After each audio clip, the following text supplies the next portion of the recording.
Ah, j'en suis ravi. Évidemment, c'est ce que j'ai cherché, c'était mon but. Créer un style, il n'y en avait plus.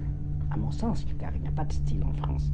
Il y a un style dans une nation, il y a un style quand les gens de la rue sont habillés comme vous. Et je crois être parvenu à ça. Mais je ne crois pas à la copie, je crois à l'imitation. C'est déjà bien beau d'être arrivé à l'imitation. C'est le plus important. Mais même ce qu'il y a de plus important, la copie, c'est une chose très difficile qui ne se pratique plus. Vous savez, on a pourchassé toutes les petites couturières, enfin, on a fait un tas d'histoires pour défendre des choses inexistantes. Car ça m'a toujours semblé, ce qui m'a semblé le plus ridicule, c'est qu'on veuille défendre une mode. On ne peut pas défendre la mode. Pourquoi la défendre? Elle n'est pas une mode si personne ne la voit. Vous comprenez? Alors, et on veut la défendre. Alors, il y a beaucoup d'histoires. Hi and welcome back to what seems like day 365 of Matt being cursed and poorly. I genuinely feel I've been cursed. I'm so ill. I am so poorly, and I have been since just after Christmas. Now I know a lot of you are gonna say you need to get yourself off to the doctors, to the hospital. I know what's wrong with me, and I know that I'm okay. I've had COVID. I've had that. Is it RSV? I think that's what I've got at the moment. I'm coming out the back of it slowly, but it's taking a while. But ever since I went and explored that chateau in France, the same day I got robbed in my car. I got stranded in France. I got back, my car broke down, and I've not had a car since the beginning of December. Then I got poorly. I've got another car. I'm still even more poorly. I feel like I've picked up some sort of strange curse.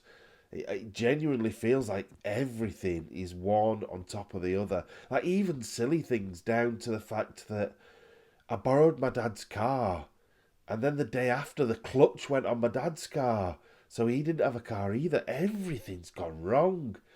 2025, or really it started in 2024, has been horrendous so far for me. But we're staying positive.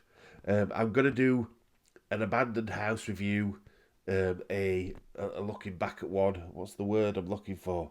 What's the word? A classic one. We're going to look at Coco Chanel's mansion. I am totally blocked up now. I wasn't a minute ago, but now I've started talking. That's it. I can't breathe again. But Coco Chanel's mansion is one of the videos that really thrust us into a lot of people's YouTube recommended. It's got one of our most viewed. I don't know if it actually is our most viewed. It's either top or second. And I've been there a couple of times. Now, people local had been, but nobody really in the exploring community, which I don't really class myself as part of, had been. It hadn't really been any sort of major. I think the only YouTube video I could find had got about 300 views on it, but my video just went boosh. Everybody was interested. It was in stuff like Horse and Hound. It was in Home and Garden magazine. It was all over Japan and China. French. It was in like French. Was it Vogue? Might have been in Vogue. It was in loads and loads of things, and they all shared it about, and it just did really well as a result. But for me, that wasn't what it was about. It's local to where I'm originally from, and it's something that I was really interested in. Right, so this is the entrance where I'm going in. Now, as you can see, it says up there, 1923. So, what's that? 97 years since that was put there. It's crazy. Anyway, we need to hurry up and get down here before any more cars appear from down there. Coco Chanel. Quiet now, because I'm getting a lot closer. And as you can see, just look round me. There's just me in the middle of nowhere. Now, that's brilliant, but also any voices, any noises will be heard by people. If there's anybody about, I don't know what the situation with the place is. I don't know if there's any sort of security on. I know there's a house down at the bottom of another lodge where people live. So I just don't know. So when I first got to, well, it wasn't really actually even there. I had quite a long walk.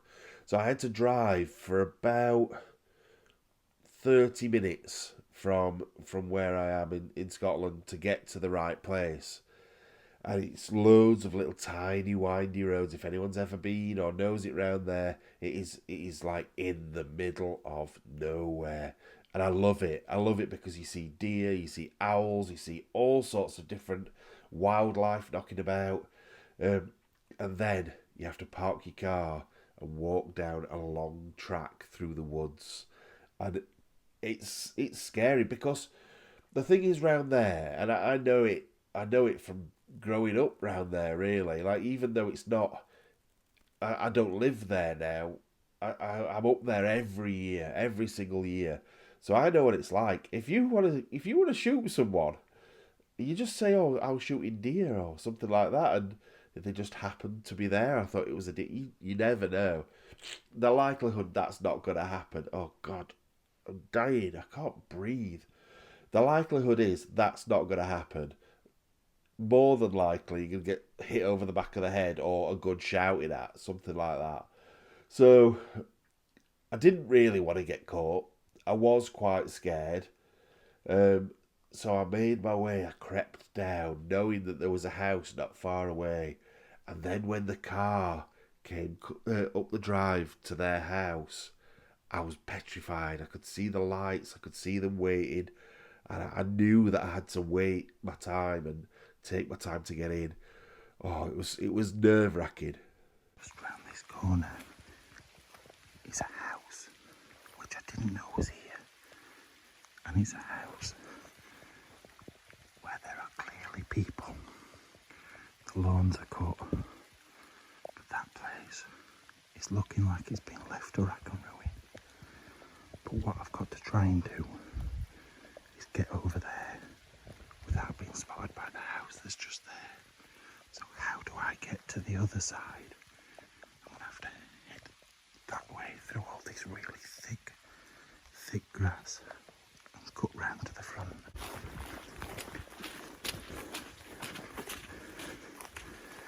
Not sure where I'm going to go next though, because everything looks pretty well boarded up. Right, I've found a way in. This window opens, so I want to get myself in there, and then I can talk a little bit louder. So I'll see you in a minute. Now, me being me, when I actually got to the building, rather than walking round the outside or going a different way and walking straight into the building, I found the most awkward way of getting in possible. I thought I was so good because I'd found this way to get into the building. But actually, it turned out there was just like open doors, open windows, and all sorts all around the rest of the house. That's what I tend to do. But there was just a feeling about this place instantly. There was something about the building that was just special. And a lot of people have said that in the comments about, I don't know whether it's because of the location of it or who's been there or what, or just the style of the building, but there's something almost magical about it. It was just beautiful in its own basic way. And I normally like the architecture and things like that, but even down to the bare brick in places and stone, there was just something special about it. I don't know whether it's because it feels like home, or that's home, not home. I can't see it. Home. You know what I mean? Anyway, I don't know whether it's because it felt like home, or whether it was, I don't know, just a bit special, a bit of a special hidden and awaited building that I felt like I'd sort of found after all these years of history and stuff like that. I was excited, and that's what I love about exploring. That just shows you how bad this place is getting in places. I've got to be really careful because look how green that is. But I'll try and show you in here. Look at the state of that. It's all coming, they've put new roofing up there and it's all coming between the cracks and just destroying it. Just look at it in here.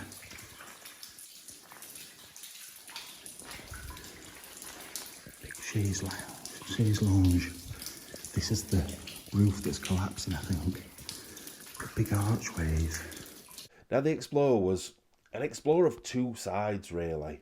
One was the absolute despair at how bad the place had got and how terrible it was and how it was just clearly slowly falling down.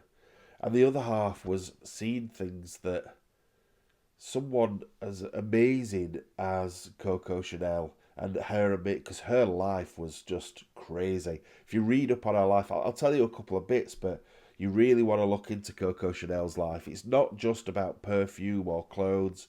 There's so much more to it. So much more. Well, I'll tell you now. She was. I feel like she may have been chucked in an orphanage at like 10 or 12. I don't know if it was an orphanage or just like a school with. She was with nuns basically, and the nuns taught her how to sew, and that's how she then started to make clothes. She went on to obviously then becoming one of the biggest fashion names in the world. Perfume brand, like who doesn't know Chanel number 5? It is just iconic. But then things like that a lot of people don't know. She was accused of being a Nazi spy, but I think, I'm not saying she wasn't, this is my own personal thought, she was very good friends with Winston Churchill. Very, very good friends. They spent a lot of time together. Now, a lot of people think that he only went up to that house, which wasn't her house, but we'll come back to that in a bit. He only visited that house once, which isn't true. So, as you've seen in one of my other explores, Archibald Sinclair, was it Archibald Sinclair? Archibald, I don't think it was Sinclair. Archibald someone who lived in the other place that I went to up in Scotland that was full of stuff with pictures of Winston Churchill. He used to stop off on the way up to go and see him. So there was quite a lot of drop-offs and sightings of him in the area, and a lot of locals talk about seeing him and his entourage and going on the trains around there, because there was a train that had been put in for Queen Victoria that ran not that far away from there, which I see all the time, because it's not really that far away from me. But he had meetings with her, and I have a feeling he knew war was coming, and he knew that she was going to have to go back, and she would be key in his war operation to feed certain things to the Germans, yeah, to give them information, but to be a bit like a double agent. I think it's so exciting and so interesting, and I might be wrong, that might be totally way off, but it seems to make sense to me, and I love that. I absolutely love that. But yeah, the house itself, like I mentioned, wasn't actually Coco Chanel's. It was the Duke of Westminster's, and she was his little bit on the side. But as a result of that, she did all the interior decoration. Oh, look at this. Look at the design of that. Now, I was reading, it's the only place in the country that has got interior design by Coco Chanel. Oh, look at this. So, another big bedroom, but with built-in wardrobes. Another big, beautiful fireplace. This one not quite as grand as the last one, but it's bigger. So, Coco Chanel's mansion, we're going to call it that, I don't care whose it was. Coco Chanel's mansion is the only building outside of Paris that was decorated. The interior decoration was done by Coco Chanel. She designed a lot of the wallpaper and things like that in there, some of which you can still see, which is peeling off the walls. People have ripped it off the walls to take away for themselves, which I just think is awful. Imagine that. But to think that she went round each room, she must have loved the place. Like, if she just thought it was going to be a short-term fling, she's not going to want to decorate the place. So she must have loved it there. And I love it there. And that's why I feel like I've got a strong connection to her. I think it's really, really good. Not only that, but she loved hunting, she loved walking, and you couldn't get a better place than where it is, right in the middle of the countryside. If you watch The Traitors, the UK version or the American version, it is filmed probably about half an hour, 20-minute drive away from there. So you can see what the countryside's like in The Traitors. It is absolutely unbelievable, and this is even more remote than that castle. So it was such a fantastic place. But a lot of people talked about the little frog that I found, or was it a toad? I can't remember. I think it might have been a toad. And footprints of animals while I was in there, because there was the wet footprints. It was just all so good. There was so many good things about this explore. Look at it in here. There's all sorts of stuff in here. Look at this. Look at the old beds. I'm sorry for being quiet again. I've just got to be really careful. Look at this. What was this used for?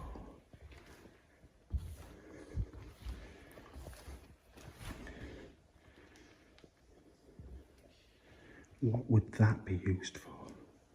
This house is so echoey. It looks like people have been sat in here, having a little meeting. But I love this. I absolutely love this. I don't know what it is, what it was used for. Look at that. Little ornate fork. Now that could be 30s, 40s era.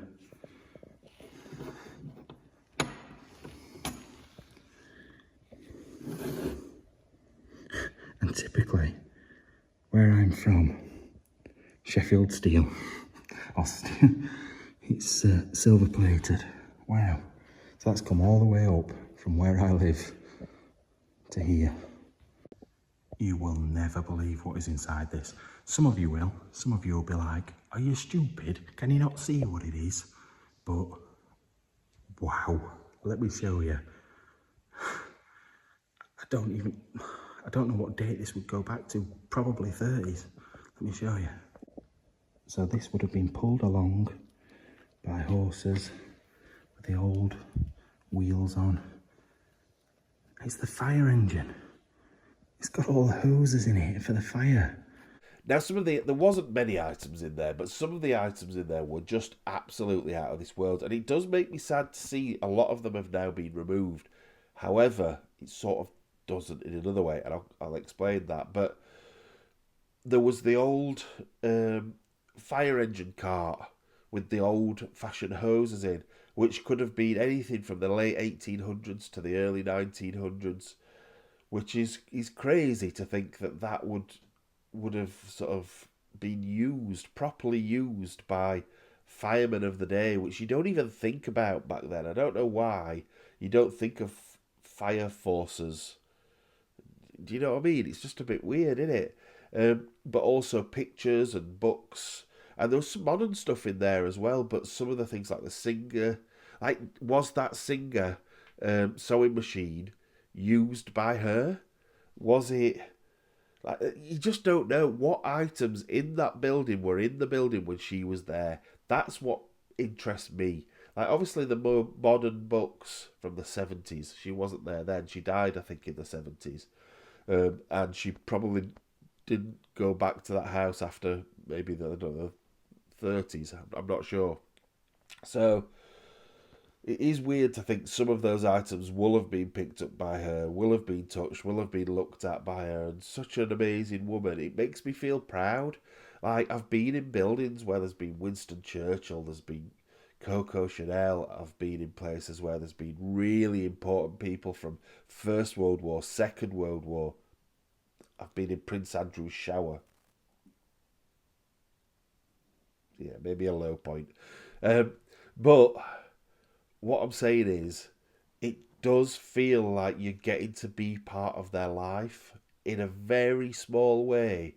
You're connected to them in one way or another. And a lot of people will think, well, that's stupid. No, you're not. You're not at all. You've walked in a room.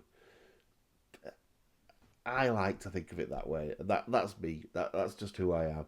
But yeah, very, very weird. Very weird. But yeah, coming back to the items that were in there, a lot of them have been taken out by locals to save them, which I've told you before, I can't do that. But if somebody does it, I'm more than happy for them to do it. Like, I'm happy for them to take it away and look after it and keep it in the community. I got a letter from the owner of this place, because obviously it was international. It was all over the papers, all over the world. And I got, in fact, did I have a phone call with him? No. I might have. I can't remember. I either had a phone call with him or a very, very long email conversation. And basically, what he said was, um, he wants to turn it into a hotel, and he was thinking about stripping the whole thing out. He did love the fact that there was history in there. I shouldn't have been in there. He threatened to sue me and all sorts, which obviously he didn't. He lives in Dubai. He's never been in the building. He literally has a team of people that goes round and buys up historic buildings to turn them into hotels. And this one he still owns, and he's still done nothing with it. And it is just slowly falling into nothing. And I have no respect, if you're watching this video, which you're not going to be, I have no respect for people like you, because you are the people that let our country and other countries' history just go to absolute shit because of your greed of wanting to make money off things like that. Absolute wanker. I'm shaking because I've definitely just heard a woman's voice talking to somebody else. Well, obviously not talking to herself. So I don't know if I've been caught already. I really hope not. I don't know whether to sit tight or just get round it.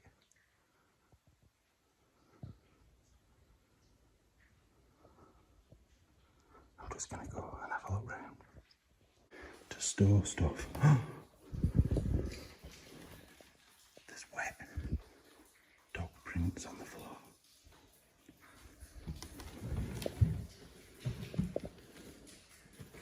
And they look like they're pretty fresh.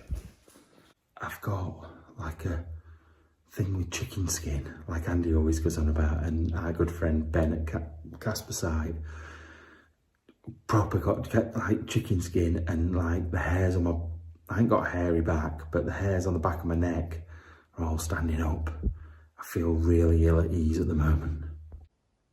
Now, if I remember rightly, that's up the stairs to the newer bit, and this is along the front of the building. Look at the state of it. We've got another at least 2 hours, maybe 3.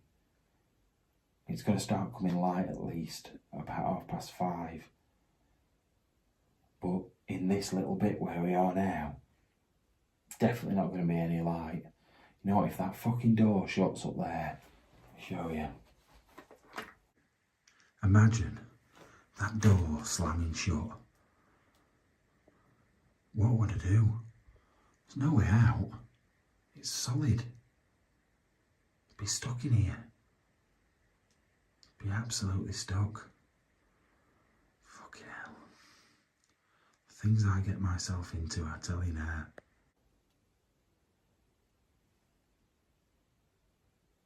There's a noise. Just up there.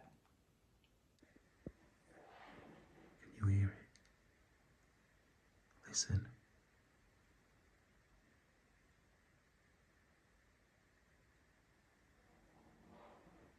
Did you hear it? Did you hear it then?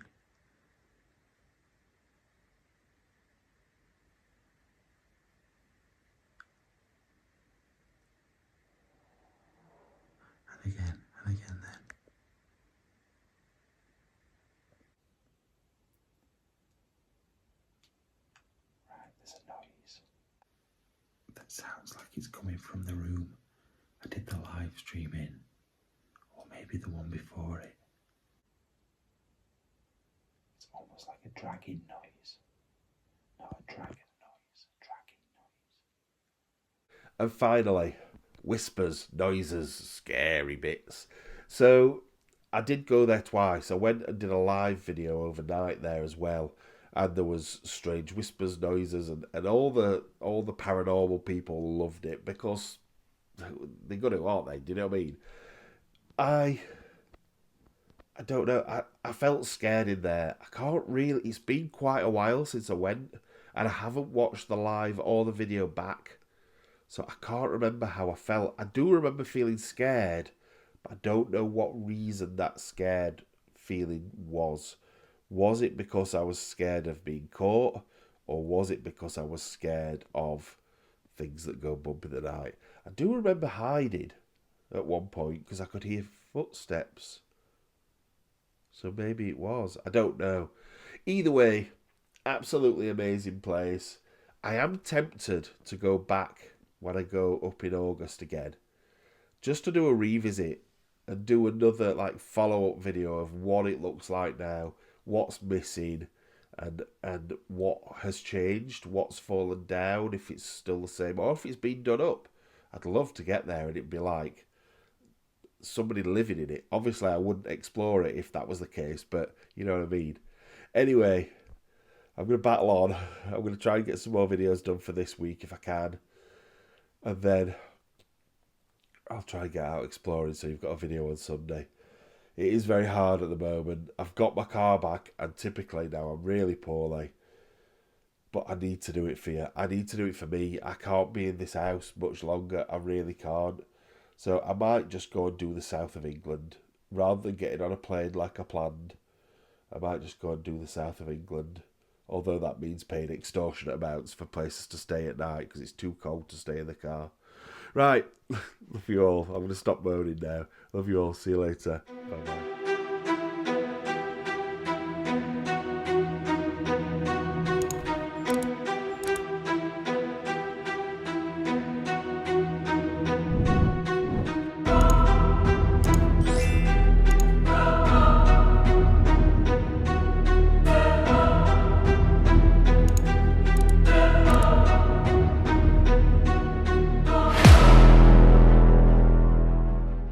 Wank off a pig, wank off a pig, wank off a pig.